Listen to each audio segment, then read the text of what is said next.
اعوذ باللہ من الشیطان الرجیم بسم اللہ الرحمن الرحیم یا ایھا الناس انا خلقناکم من ذکر و انثی وجعلناکم شعوبا وقبائل لتعارفوا ان اکرمکم عند اللہ اتقاکم ان اللہ علیم خبیر۔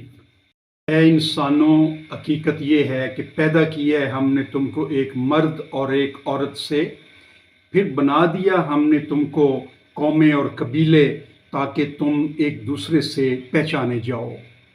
بلا شبہ تم میں زیادہ عزت والا اللہ کے نزدیک وہ ہے جو تم میں زیادہ پرہیزگار ہے۔ بے شک اللہ ہر بات جاننے والا اور پوری طرح باخبر ہے۔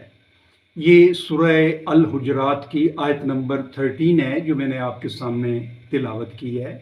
دوستو، پاکستان ہمارا ملک ہے، اس کی قدر کریں۔ یہ 27ویں رمضان المبارک کو لا الہ کے نام کے اوپر بڑھنے والی مملکت ہے۔ اس کی حفاظت کریں، اور اس کی حفاظت ہماری مسلح افواج کے ذمہ ہے، اور جن ملکوں کی فوج طاقتور ہوتی ہے وہ ملک قائم اور دائم رہتے ہیں۔ اور آپ اس سے اندازہ لگا لیں کہ فلسطین، کشمیر آج وہ محکوم ہیں، وہ اپنی آزادی کو ترس رہے ہیں۔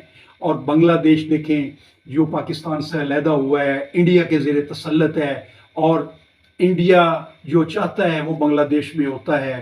آپ دیکھیں افغانستان میں کیا ہوا، آپ دیکھیں لیبیا میں، مصر میں، عراق میں، شام میں کیا ہوا۔ یہ اس لیے ہوا کہ ان کی فوجیں مضبوط نہیں تھی، عوام ان کے ساتھ نہیں تھے۔ اپنی فوج کی قدر کریں، اپنے ملک کی قدر کریں۔ اگر یہ مضبوط ہیں تو ہم ہیں۔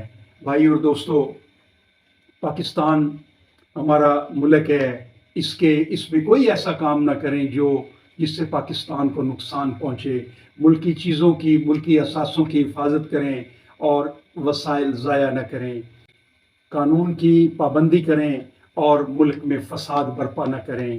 ڈسپلن قائم رکھیں، دوسروں کا خیال رکھیں، اور ہر آدمی محنت سے کام کرے۔ حکومتی اختیارات جو عہدیدار ہیں وہ غلط استعمال نہ کریں، اپنے ذاتی مفاد کے لیے استعمال نہ کریں، اور اپنے تمام فرائض دیانتداری سے سر انجام دیں۔ بھائی اور دوستو، لوگ کسی پر ظلم نہ کریں، زیادتی نہ کریں، اور اچھے کام کرتے جائیں۔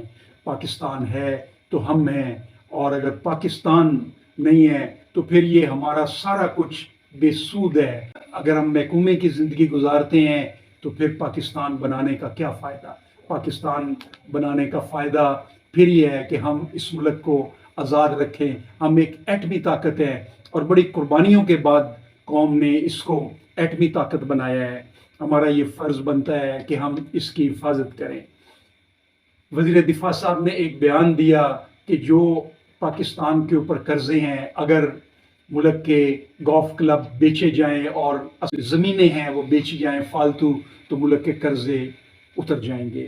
بھائی اور دوستو، میں حکومت سے گزارش کرتا ہوں کہ ملک کے قرضے اتاریں، اور ایک کمیشن بنایا جائے جس کا نام قرض اتارو کمیشن ہو۔ اس میں تمام ایسے اثاثے جو عیش و عشرت کے لیے استعمال ہو رہے ہیں ان کو بیچ کر ملک کے قرضے اتارے جائیں، اور ملک کی ترقی اور ڈیولپمنٹ کے لیے منظم منصوبہ بندی کی جائے۔ اور میں سمجھتا ہوں کہ یہ جو کمیشن بنے، اس کا ایک مقصد یہ ہونا چاہیے کہ ملک کے قرضے اتریں، اور دوسرا مقصد یہ ہونا چاہیے کہ تمام شہریوں کو، جو پاکستان کے شہری ہیں، ان کو بنیادی ضروریات، مکان، تعلیم، علاج اور انصاف فراہم کرنا حکومت اپنے ذمے لے، اور یہ دو اہم کام کر کے اپنے ملک و قوم کی یہ خدمت سر انجام دیں۔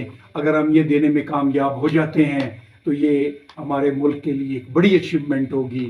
بھائی اور دوستو، یہ ملک ہمارا ہے، اس کی حفاظت کریں، اور اس کے کوئی ایسا کام نہ کریں جو اس کو نقصان پہنچائے، اور اس ملک کی ترقی کے لیے ساری قوم سرگرم عمل ہوگی تو ہم اس معاشی بحران سے نکل سکتے ہیں، اور اپنے ملک کو معاشی دلدل سے نکالنے کے بعد ہم اس ملک کو، عوام کو بنیادی ضروریات فراہم کرنے کے قابل ہو سکتے ہیں۔ وما علینا الا البلاغ۔